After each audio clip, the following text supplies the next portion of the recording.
은혜 받으실 하나님의 말씀은 사도행전 4장 29절에서 32절까지의 말씀입니다.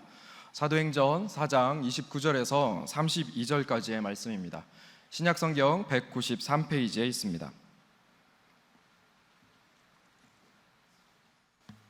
사도행전 4장 29절에서 32절까지의 말씀을 다 같이 합독하시겠습니다. 주여, 이제도 그들의 위협함을 굽어보시옵고 또 종들로 하여금 담대히 하나님의 말씀을 전하게 하여 주시오며 손을 내밀어 병을 낫게 하시옵고 표적과 기사가 거룩한 종 예수의 이름으로 이루어지게 하옵소서 하더라. 빌기를 다음에 모인 곳이 진동하더니 우리가 다 성령이 충만하여 담대히 하나님의 말씀을 전하니라. 믿는 무리가 한 마음과 한 뜻이 되어 모든 물건을 서로 통용하고 자기 재물을 조금이라도 자기 것이라 하는 이가 하나도 없더라. 아멘. 저는 오늘 사도행전 4장 29절에서 32절까지 말씀을 중심으로 기적을 원하십니까? 라는 제목으로 말씀 나누기 원합니다. 같이 한번 해보실까요? 기적을 원하십니까? 아마 여러분께 여쭤보겠습니다. 사랑하는 성도님들, 오늘 이 아침 예배 나오셨는데 기적을 원하십니까? 네. 여러분의 믿음대로 될지어다. 이 기적이 일어나게 하려면 내 마음속에 불타는 간절한 열망이 솟아올라야 됩니다. 초대교회는 하나님의 기적을 바라는 간절함이 있었습니다. 지금 우리 예수 그리스도께서는 어제나 오늘이나 영원토록 동일하십니다. 오늘 이 자리에 함께 계십니다. 오늘 이 순간에도 간절히 주님을 찾는 자들에게는 만나주시고 기적을 베풀어 주실 것입니다.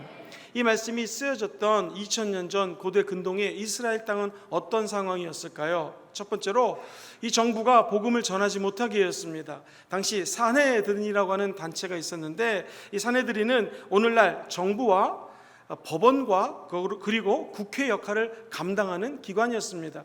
여기서 예수님을 믿으면 잡아다가 그냥 사자 밥이 되도록 원형 경기장에 집어넣고 사자와 싸움을 시켰습니다. 그때는 복음을 전하는 것이 불법이었습니다.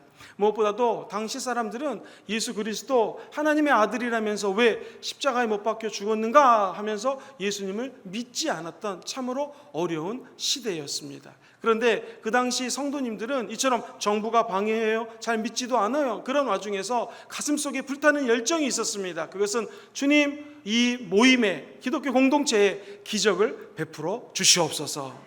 초대교회에 일어났던 기적이 오늘날 우리 삶에도 나타나게 될 줄 믿습니다.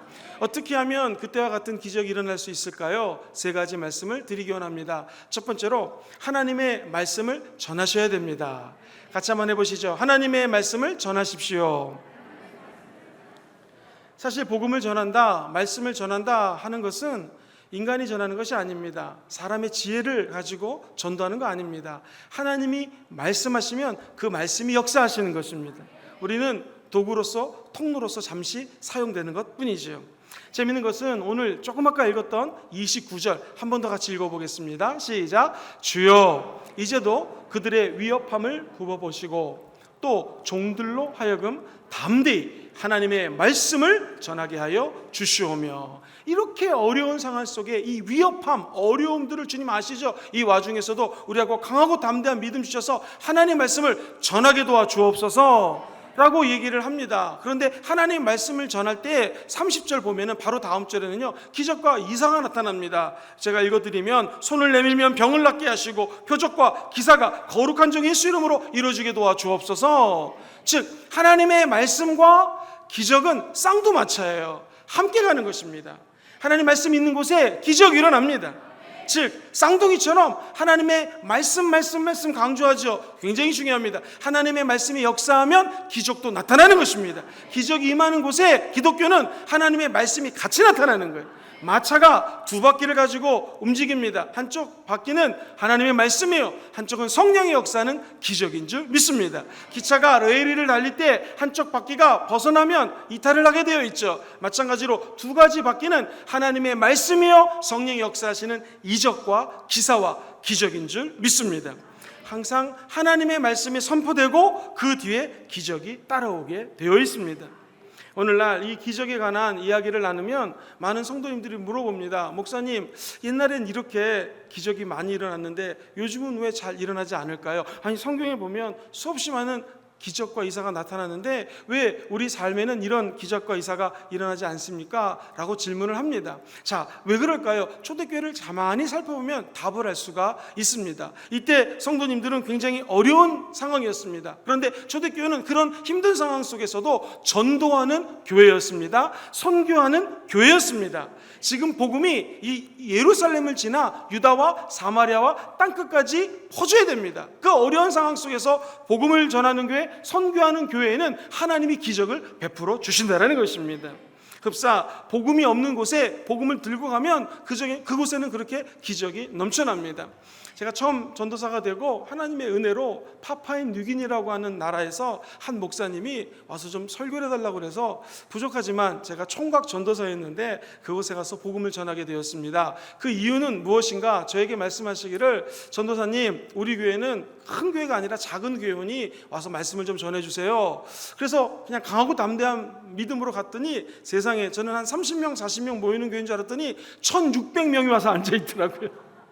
야, 이거 큰일 났습니다. 태어나서 처음으로 영어로 설교를 하는데 이거 어떻게 하면 좋을까 해서 영어 성경을 막 암송했습니다. 그런데 이 레파토리가 작으니까 한 15분 하니까 암송할 게 다 떨어졌어요. 그래서 제가 조용기 목사님 흉내를 냈습니다. 아픈 사람은 좀 앞으로 나오세요. 그랬더니 한 10명 나올 줄 알았더니 400명이 막 나오는 거예요. 제가 당시 젊었으니까 한 사람 한 사람 정성껏 안수 기도를 해주는데 한 청년이 한쪽 다리는 길어요, 한쪽 다리는 짧습니다. 근데 이거는 기도해도 잘 기적이 일어나지 않지 않습니까? 그래도 믿음으로 간절히 기도를 하는데 이게 웬일입니까? 뚝뚝뚝 소리가 들리더니 짧았던 다리가 갑자기 자라나는 것입니다. 파푸아뉴기니 목사님도 놀라셨고 그 청년도 놀랐고 제일 놀란 사람은 누구였을까요? 제가 제일 놀랐습니다. 이제 막 초짜 전도사가 얼떨결에 이런 일을 보니 도대체 이게 어떻게 된 일인가? 나 같은 죄인이 기도하는데 어쩜 이런 기적이 일어날 것인가? 너무 놀랐습니다. 그런데 끝나고 나니 그 이유를 알았습니다. 이 청년은 어렸을 때 무슨 사고를 당했는데 한쪽 다리는 잘하고 한쪽 다리는 잘하지 않는 거예요. 그런데 갑자기 어떤 사람이 이런 얘기를 하더랍니다. 여의도 순복음교회 조영기 목사님 교회가 큰 부흥이 일어나고 있는데 그 목사님이 기도하면 치유가 되더라. 그래서 이 소년 때에 이 청년이 꿈을 꿨어요. 내가 여의도 순복음교회 가서 조영기 목사님 기도를 받으면 나을 거다. 아니, 그곳에 가서 아무 목사님이나 기도를 받으면 내가 치유될 거다라는 마음속에 믿음이 있었답니다. 그런데 돈이 없어요. 비행기 값을 구할 수가 없어요. 근데 어느 날 여의도 순복음에 있던 한 전도사님이 와서 집회를 한다고 하니 영어로 전도사님도 패스터거든요. 목사님이란 뜻이에요. 같은 레벨의 목사님인 줄 착각하시고 제가 갔다고 하니 그 믿음 가지고 앞으로 나온 것입니다. 그 믿음을 보고 하나님이 치유해 주신 것입니다. 성경에 보면 제일 무서운 말이 내 믿음대로 될지어다. 기적을 원하십니까? 하나님의 말씀을 선포하고 그것이 초짜 전도사라 할지라도 그냥 말씀만 암송했다 할지라도 말씀이 있는 곳에 기적이 따라오게 되어 있는 것입니다. 그래서 우리 성도님들 아침에 눈을 뜨시면 먼저 말씀을 읽으셔야 됩니다. 말씀 암송하시고 말씀 공부하시고 말씀을 따라 살아갈 때 그곳에 하나님의 기적이 임하게 될 것입니다. 복음이 필요한 곳에 말씀을 증거하면 복음의 능력 때문에 기적이 따라오게 되어 있는 것이죠. 전쟁을 경험하신 우리 대선배님들은 기억하실 것입니다. 전쟁은 전방이 있고 후방이 있어요. 전방은 총알이 빗발치는 말 그대로 전쟁터입니다. 자칫 잘못하면 그냥 죽을 수밖에 없습니다. 후방은 틀려요. 기도하고 가끔 포송이 들릴 정도입니다. 이 복음을 가지고 최전선, 최전방에 나갔던 기억 있으십니까? 그러면 그 자리에 복음 때문에 기적이 일어나게 되는 것입니다. 총알이 빗발치는 그 사건 속에서 예수 이름 증거하고 하나님 말씀을 전파하면 하나님이 그에게는 반드시 기적을 베풀어 주십니다. 여러분, 저는 목사님도 아니고요, 신학도 하지 않았고 전도사님도 아니요, 원리더도 아니고 리더님도 아닌데 어찌 내게 기적이 일어나겠습니까? 그렇지 않습니다. 말씀을 전하지 않더라도 내가 만난 하나님 전하면 그것이 말씀이 되어서 믿지 않는 불신자들에게 하나님의 역사가 나타나게 되는 것입니다. 기적 중에 제일 큰 기적은 무엇일까요? 우리 같은 죄인에게 하나님의 영, 성령이 임한 것이 큰 기적입니다. 그리고 성령님과 동행할 수 있는 것이 기적 중에 제일 큰 기적인 줄 믿습니다. 이 기적을 전하시면 됩니다. 내가 순복음 금정교회 와서 이런 은혜를 받았습니다. 새벽 제단을 쌓아보니, 다니엘 기도를 드려보니, 주일 예배에 나와서 말씀을 드려보니 이런 일이 일어났습니다 라고 간증하는 곳에 하나님은 기적을 베풀어 주실 것입니다. 그 하나님 말씀을 선포하는 자리 위에 예수 그리스도의 영광이 가득 임재하시게 되기를 주의 이름으로 축원드립니다. 초대교회는 전도하고 사명 감당하고 부르짖어 기도하는 교회였습니다. 그때 하나님이 역사를 베풀어 주셨던 것이죠. 성경을 공부해 보면 사도행전의 말씀 선포와 관련된 기적이 무려 14번이나 나옵니다. 다시 말씀드려서 하나님의 말씀이 선포되는 그 자리에 귀신이 떠나가게 되는 것입니다. 말씀이 선포되는 그 자리에 저기 꼭대기에서 졸던 자가 떨어졌는데 기도하면 살아나는 역사가 나타나는 것입니다. 말씀을 듣다가 성령이 임하고 방언이 터지는 것입니다. 하나님의 말씀과 기적은 함께 가는 것이죠. 성경에 보면 이 기적을 일으켰던 사람들을 이렇게 사도 바울은 묘사하고 있습니다. 고린도전서 1장 26절을 같이 한번 읽어보겠습니다. 시작. 형제들아 너희를 부르심을 보라.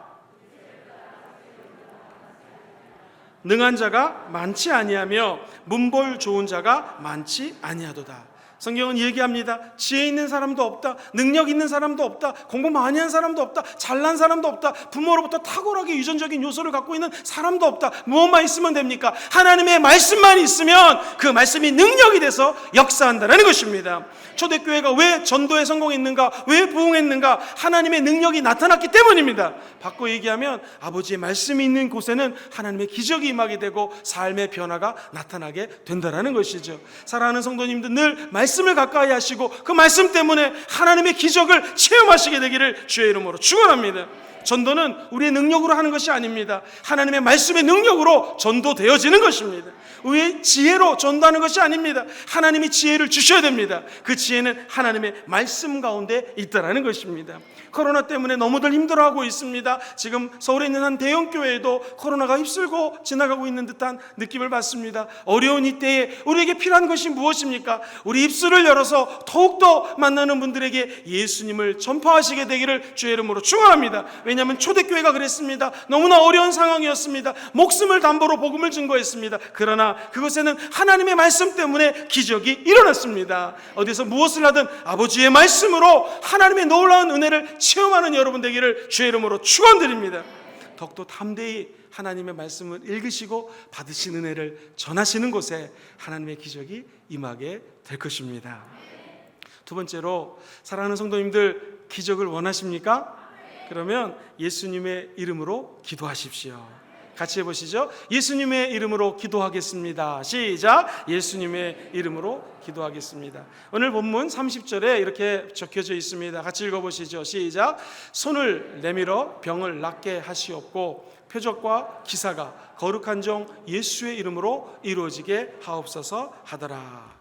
예수의 이름으로 기도를 하면 기적이 일어나게 되어 있습니다. 그 당시 예수라고 하는 이름이 너무나 흔했습니다. 예를 들면 남산동에서 태어난 김영근이라는 사람이 너무 많기 때문에 제가 남산동에서 태어났습니다 라고 얘기하는 것처럼 나사렛 예수라고 하는 말은 그 많은 예수님 중에서, 예수라는 이름 중에서 나사렛 출신의 예수라는 뜻입니다. 그런데 그 흔한 예수 그리스도의 이름에 능력이 임하게 되어 있습니다. 왜 그럴까요? 예수님은 오늘 이 말씀에 가만히 보면 거룩한 종 예수의 이름이라고, 예수 이름 전에 형용사가 있어요. 예수는 어떤 분인가? 거룩한 종이라는 것입니다. 거룩하다고 하는 것은 분리됐다라는 것, 구별됐다라는 것입니다. 여러분들은 누굽니까? 세상에서 분리된 거룩한 존재가 되었습니다. 목사님 아직 죄를 짓는데요? 상관없습니다. 죄 짓고 불의해도 예수 이름을 믿으면 저와 여러분들이 거룩하다 칭함을 받는 것입니다. 이것을 이신 믿음으로써 칭의, 의롭게 칭함받는다는 하나님의 귀한 메시지인 것입니다. 오늘 이곳에 오기 전에 일주일 동안 어떤 죄를 졌다 할지라도 예수님이 함께 하시면 그 죄가 떠나가게 되어 있습니다. 거룩한 예수님, 그리고 그분은 종이라고 표현합니다. 종은 무엇입니까? 헬라어로 둘로스란 단어를 쓰는데 노예입니다.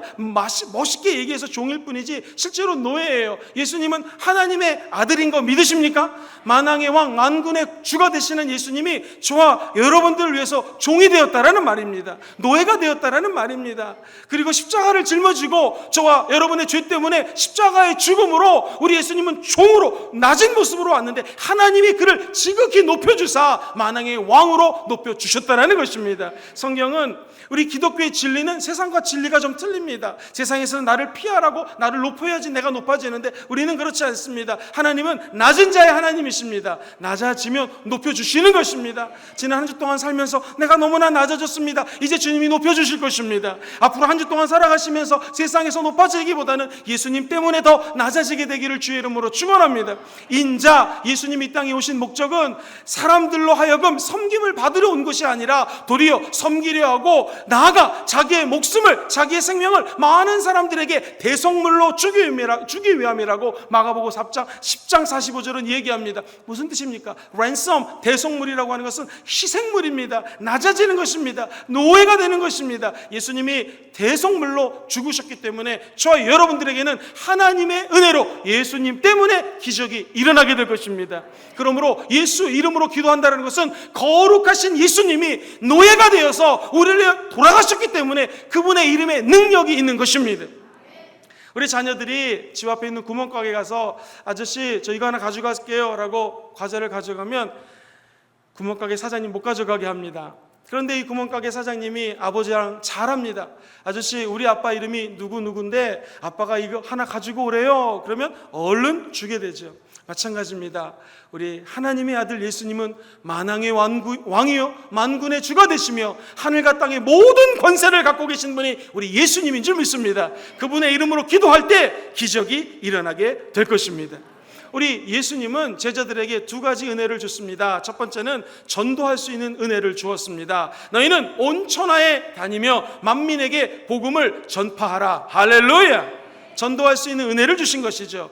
두 번째는 약속의 말씀을 주셨습니다. 같이 한번 읽어보도록 하겠습니다. 시작. 믿는 자들에게는 이런 표적이 따르리니 곧 그들이 내 이름으로 귀신을 쫓아내며 새 방언을 말하며 뱀을 집어 올리며 무슨 독을 마실지라도 해를 받지 아니하며 병든 사람에게 손을 얹은즉 나으리라 하시더라. 할렐루야. 사랑하는 성도님들, 온 천하에 다니면서 만민에게 복음을 증거하십시오. 그러면 이러한 표적들이 따라나게 되어 있습니다. 예수님의 이름으로 귀신이 떠나가게 되어 있습니다. 새 방언을 말할 것이요 뱀을 집어도 어떠한 독을 마셔도 해를 당하지 않을 것입니다. 예수 이름으로 믿는 자들이 손을 놓고 기도하면 그곳에 기적이 일어나게 되어 있습니다. 이 은혜가 바로 예수님 때문이라는 것이죠. 그분의 이름에 능력이 있습니다. 성경에 보면 사람들은 두려워하는데 사도들로 인하여 기사와 표적이 많이 나타났다고 말씀하십니다. 이 코로나를 위기를 닫고 있는 모든 사람들이 다 두려워하고 있습니다. 기침만 콜록콜록해도 코로나 걸린 거 아니야? 열만 조금 나도 코로나 아니야? 온통 어디 가나 코로나 콜렐라 랄랄랄라 다 이러고 있습니다. 여러분 다 두려워하는데 우리들은 틀립니다. 오히려 우리의 기도 때문에 기적이 일어나야 될 줄 믿습니다. 예전에 박지성 선수가 영국의 프리미엄 리그에 뛸 때에 언제 박지성 선수가 나오나 늘 궁금해하고 기대하고 그랬던 기억이 있습니다. 요즘은 손흥민 선수가 얼마나 축구를 잘하는지요. 축구팬은 언제 손흥민 선수가 나오나, 오늘 전후반 다 뛰었다, 오늘 전반전 안 뛰더니 후반전만 뛰었다, 막 이렇게 기대하며 살고 있습니다. 그런데 가만히 생각해 보면 손흥민 선수가 출전하느냐 안 출전하느냐 감독 마음입니다. 감독이 마음에 들면 전반전 후반전 다 뛰게 하는 거고요. 아직은 아니다 싶으면 전반전만 뛰다가 그냥 뺄 수도 있는 것이고요. 감독이 뛰라면 뛰는 거고 벤치에 앉아있으라면 후보 선수로 앉아있어야 되는 것입니다. 오늘도 똑같습니다. 우리가 이렇게 예수 이름으로 기도해서 응답받을 수 있는 것, 하나님이 우리의 감독님이 되시는 줄 믿습니다. 하나님이 70년 80년 요즘 100세 시대 100세까지 살다가 우리도 언젠가는 천국에 가겠죠. 언제 우리가 전도할 수 있겠습니까? 이렇게 살아있을 때 전도할 수 있는 것입니다. 언제 예수 이름으로 기도해서 응답받습니까? 하나님이 뛰라 하실 때에, 하나님께서 복음 전하게 허락해 주셨을 때에 할 수 있는 것입니다. 감독님이 퇴장시키기 전에 뭐 이렇게 열심히 뛰시고 복음 전하시고 예수 이름으로 기도하셔서 응답받게 되기를 주의 이름으로 축원드립니다. 기회가 주어졌을 때에 세월을 아끼시고 우리 모두 하나님의 은혜를 받아 열심히 뛰어서 하나님 기뻐하시는 골인을 넣게 되시기를 주의 이름으로 축원합니다. 예수님의 이름에 능력이 있습니다. 왜 예수 이름으로 기도하면 귀신이 떠나갈까요? 왜 예수 이름으로 기도하면 복음 앞에 기적이 일어나게 될까요? 성경은 이렇게 얘기합니다. 아예 예수님 이름 자체에 능력이 있는 거예요. 같이 읽어봅시다. 시작. 아들을 낳으리니 이름을 예수라 하라. 이는 그가 자기 백성을 그들의 죄에서 구원할 자이십니다. 예수님의 이름에 구원이 있습니다. 예수 이름이 선포되면 구원받게 되어 있는 것입니다.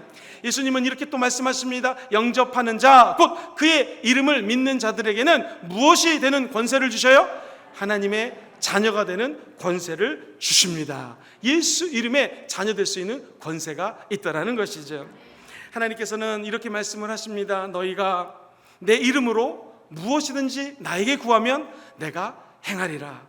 예전 성경에는 내 이름으로 무엇이든지 구하면 내가 시행하리라. 시행이라고 하는 단어는 군대에서 쫄병이 쓰는 말입니다. 위에 사람들이 어떻게 해라 그러면 네 알겠습니다, 시행하겠습니다, 이렇게 하지 않습니까? 근데 거꾸로예요. 예수님 우리 종이 되셨어요. 낮아지셨습니다. 그리고 우리의 연약한 것들을 짊어지고 이렇게 말씀하십니다. 이제 네가 내 이름으로 무엇이든지 구하면 내가 너를 위하여 종이 되어서 시행하리라. 할렐루야. 오늘 그 은혜가 여러분과 함께 하기를 주의 이름으로 축원합니다. 예수 이름으로 기도하면 기적이 일어나게 되어 있습니다. 오직하면 예수님 이렇게까지 말씀하셨겠습니까? 두세 사람이 내 이름으로 모인 곳에는 나도 그들 중에 있느니라.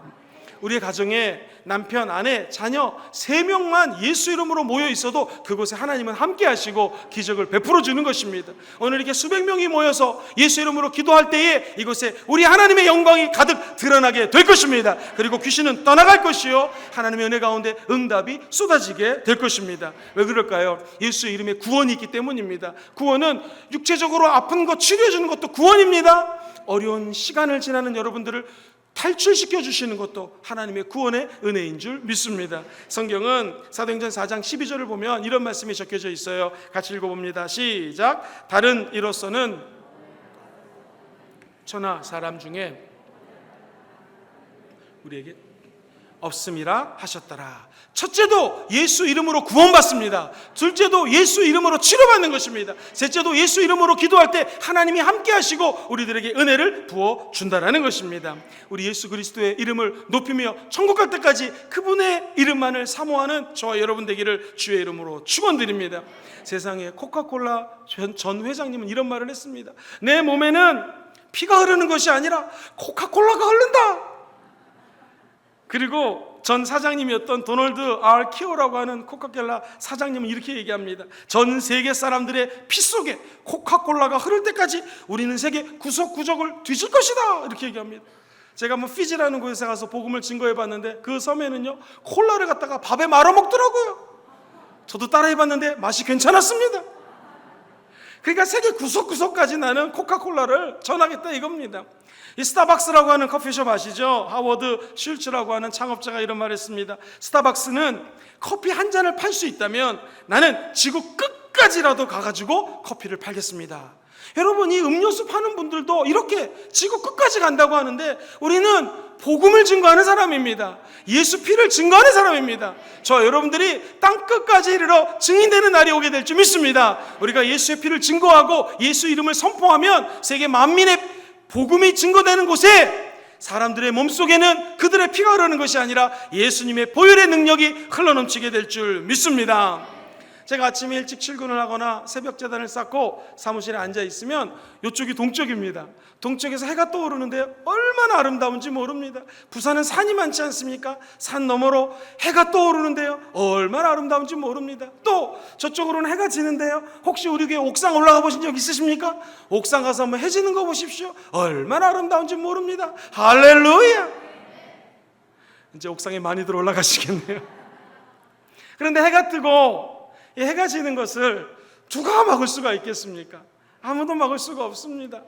오늘 초대교회에 그렇게 어려움이 있고 눈물이 있고 핍박이 있고 한숨이 있었던 초대교회 성도들, 복음을 증거하는 그 열정 앞에는 누구도 막을 수가 없었습니다. 정부가 막으려고 해도 막을 수가 없었습니다. 사내들이 아무리 공격해도 막을 수가 없었습니다. 왜 그랬을까요? 예수 이름에 능력이 있었기 때문에 그럽니다. 천하 만물을 주관하시는 예수 그리스도의 이름 때문에 하나님의 복음은 증거되게 되어 있다는 것이죠.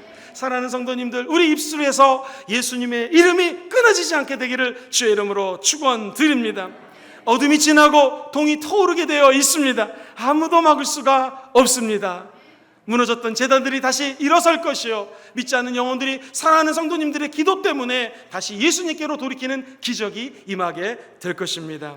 사랑하는 성도님들, 주위에 있는 크리스찬들이 우리 성도님들을 실망시키고 있다면 실망시키면 실망시킬수록 오직 예수님만 바라보십시오. 삶이 고통스러운 분이 계십니까? 고통스러우면 고통스러울수록 오직 예수님께 주목하십시오. 혹시 너무나 시험이 들어서 어려운 분이 계십니까? 그때는 믿음의 주요 온전케 하시는 예수님께 초점을 맞추셔야 됩니다. 왜 그럴까요? 예수 이름으로 기도할 때 하나님이 우리를 구원해 주기 때문에 그렇습니다. 복음 때문에 당하는 고통 우리 주님은 다 알고 계십니다. 그리고 구원의 은혜를 더딥혀 주실 것입니다. 나폴레옹이 그런 얘기를 했죠. 내 사전에는 불가능이 없다. 근데 사실은 그 내용이 이렇습니다. 나폴레옹 쫄병이 편지를 써갔습니다. 야, 여기는 공격하면 안 될 것 같습니다 라고 편지를 쓰자 나폴레옹이 이렇게 얘기합니다. 그게 불가능하다고 자네는 나에게 편지를 써보냈지. 근데 그것은 프랑스 말이 아니다. 그렇게 하면서 프랑스 말을 그 불가능이라는 단어를 무시하고 그냥 진군했다라는 것입니다. 사랑하는 성도님들, 우리도 마찬가지입니다. 좌우에 난공불락이 있는 것 같고 사방으로 오겨쌈을 당한 것 같고 온통 들리는 소리들이 어려움의 소식들이 들립니다. 그러나 이때 우리 머릿속에서 불가능을 지워버리셔야 됩니다. 포기는 없습니다. 포기는 배추 셀 때 세는 것입니다. 한 포기, 두 포기, 세 포기. 저와 여러분들은 우리 인생의 사전에서 크리스찬이라면 포기라는 단어, 불가능이라는 단어를 없애버리시고 예수 이름으로 나아가게 되기를 주의 이름으로 축원합니다. 예수 이름으로, 예수 이름 승리를 얻었네. 할렐루야. 예수 이름으로, 예수 이름으로 승리를 얻었네. 할렐루야. 예수 이름으로 나아갈 때 우리 앞에 누가 서리요. 예수 이름으로 나아갈 때 승리를 얻었네. 할렐루야. 정현자매님 음이 안 맞아도 괜찮습니다. 할렐루야. 예수 이름에 능력이 있습니다. 그 예수 이름의 능력 가지고 이 땅을 점령하시고 승리하는 여러분 되기를 주의 이름으로 축원드립니다. 마지막 세 번째로, 기적이 우리 삶에 넘치기를 원하십니까? 그렇다면 성령님의 충만함을 받으십시오. 한번 같이 해보시죠. 성령 충만을 받겠습니다. 오늘 본문 말씀 31절을 자세히 한번 더 읽어봅니다. 시작. 빌기를 마음에 모인 곳이 진동하더니 무리가 다 성령이 충만하여 담대히 하나님의 말씀을 전하더라. 오늘 본문 말씀에 보니 빌기를 닿았더니, 즉 기도가 끝났더니 모인 곳이 진동하더니 적혀져 있습니다. 이 진동하더니라고 하는 단어의 어원은 파도가 휩쓸고 갔다라는 것이에요. 커다란 파도가 나타났다는 것입니다. 그러니까 큰 파도를 뜻하는 살로스라고 하는 단어가 있는데 여기서 파생된 단어가 바로 이 빌기를 다음에 기도를 끝냈더니 웬일입니까? 파도가 은혜 가운데 휘몰아쳐가지고 은혜의 파도 때문에 걱정 근심이 사라졌다라는 것입니다. 은혜의 파도가 다가오자 예수 이름으로 충만했던 그들에게 성령님이 역사하시고 성령의 충만함을 체험했다라는 것입니다. 오늘 우리가 이곳에 모여서 기도할 때 이 은혜의 파도가 성령의 역사로 휘몰아치게 될 것입니다. 능력의 파도가 우리를 찾아오게 될 것입니다. 우리가 해야 될 것은 기도하고 성령 충만함 받는 것뿐입니다. 기적을 원하시면 성령 충만해야 됩니다.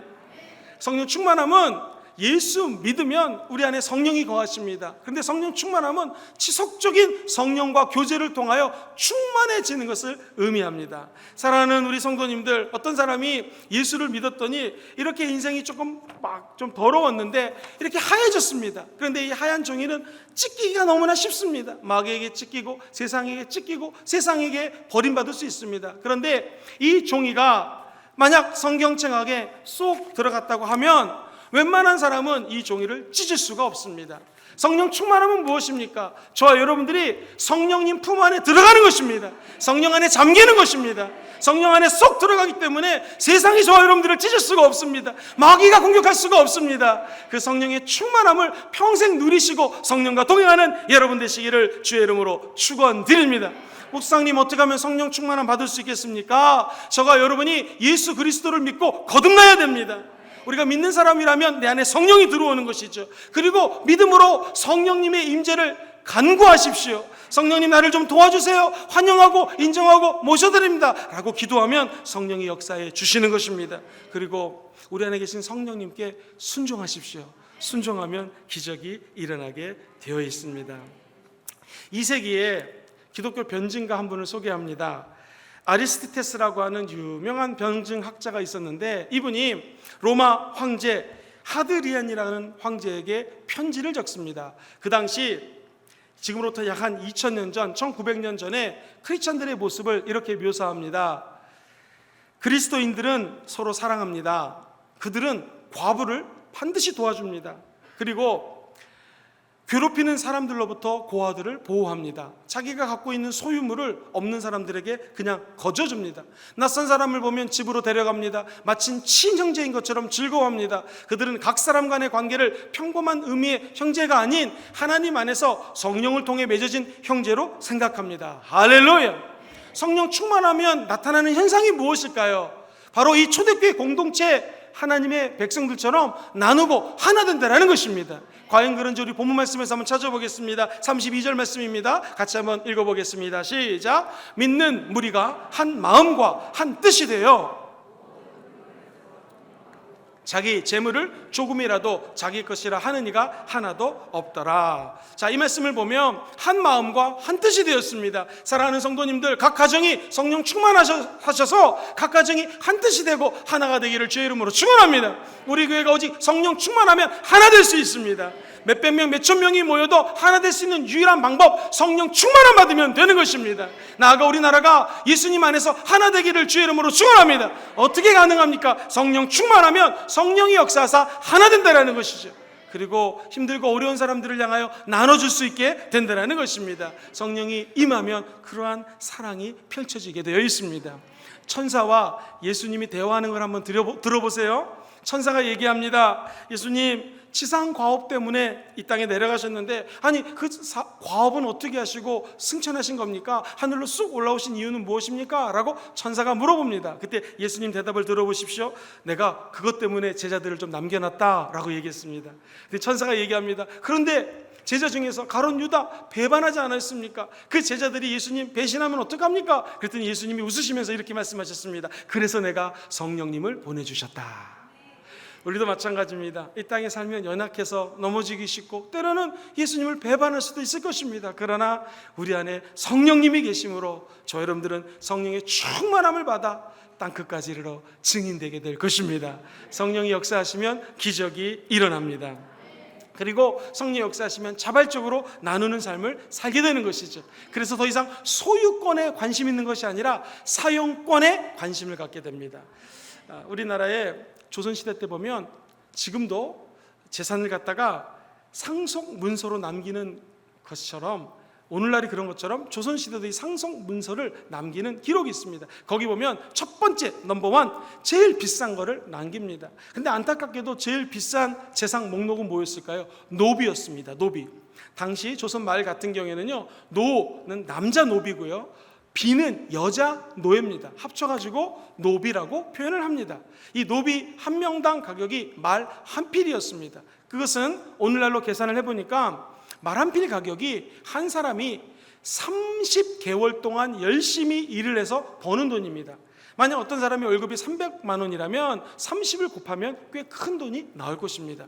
노예는 작은 돈이 아니었습니다. 그 노예를 사고 팔 수가 있었던 것입니다. 1900년도 초쯤에 우리나라에 있었던 일입니다. 강화도에 한 할머니가 사셨는데 이름이 김씨셨습니다. 이 김 할머니께서 80살에 예수님을 믿으셨어요. 그리고 강화도에 있는 교회를 출석합니다. 성경을 읽고 묵상하십니다. 그런데 어느 날 성경을 읽었더니 이렇게 적혀져 있는 거예요. 하나님이 하나님의 형상을 따라 인간을 만들었다. 할머니가 감동을 받았습니다. 그 집에 노예가 있었는데 노예 이름이 복섬이에요. 복섬이. 어느 날 성도들을 불렀습니다. 전도사님을 초대했습니다. 내가 성경을 읽어보니 이 노예가 이게 하나님의 뜻이 아니라는 것을 깨달았습니다. 하나님이 자기 모습을 쫓아서 사람을 만들었는데 노예는 하나님 뜻이 아닙니다. 그래서 내가 오늘 이 노비 문서를 불태워버립니다. 그리고 태워버린 거예요. 누가 놀랐을까요? 성도들이 놀라고 전도사님이 놀랐습니다. 제일 놀란 것은 복심이었습니다. 왜 그러냐면 80 넘으신 이 할머니를 두고 자기가 어디에 가겠습니까? 할머니 절 버리지 마세요. 할머니 저 노예로 사는 게 좋아요. 할머니 좀 도와주세요라고 바지끄레기 잡고 막 웁니다. 그때 전도사님과 신도들이 이렇게 얘기를 합니다. 그러면 할머니 이 노비 복심이를 딸로 입양을 하시죠. 그래서 그럼 좋습니다 해서 딸로 맞아드립니다. 이게 쉬운 얘기가 아닙니다. 왜냐하면 그때는요, 노비면 엄청나게 돈을 주고 팔 수가 있었어요. 그 노비가 자유를 얻은 것도 감사한데 지금 상속을 받을 수 있는 자녀가 된 거 아니겠습니까? 완전히 바뀐 것입니다. 사랑하는 성도님들, 예수님이 저와 여러분 때문에 낮은 종이 되셨습니다. 그리고 저와 여러분들이 하나님의 자녀가 되었습니다. 이제 우리 상속자는 하나님 아버지인 줄 믿습니다. 사랑하는 성도님들, 이렇게 노비가 하나님의 은혜로 자녀가 되올 수 있는 것, 이 복심이는 열심히 예수를 믿었다고 전해드리고 있습니다. 우리 믿음의 선배들에게 배울 것이 있습니다. 성령이 임하면 더 이상 우리는 돈의 노예로 살아가지 않습니다. 돈을 따라가지 않습니다. 성령님이 주시는 음성을 따라가라 살아가게 될 줄 믿습니다. 그리고 돈의 노예가 아닌 하나님의 거룩한 종이 되어서 나누고 섬기는 은혜를 주님께서 허락하여 주실 것입니다. 오늘 이 아침에 기적을 원하시는 분들은 한번 아멘 해보실까요? 예수님을 기대하십시오. 기적이 일어날 것입니다. 말씀을 정리합니다. 기적이 일어나는 삶, 첫 번째로 하나님의 말씀을 전하십시오. 두 번째로 예수님의 이름으로 기도하십시오. 마지막 세 번째, 성령님으로 충만함 받게 되기를 주의 이름으로 축원합니다. 한번 저를 따라해 보시죠. 하나님의 말씀으로, 예수님의 이름으로, 오직 성령 충만으로 기적을 기대합니다. 그 은혜가 여러분 삶에 함께하기를 예수님의 이름으로 축원합니다.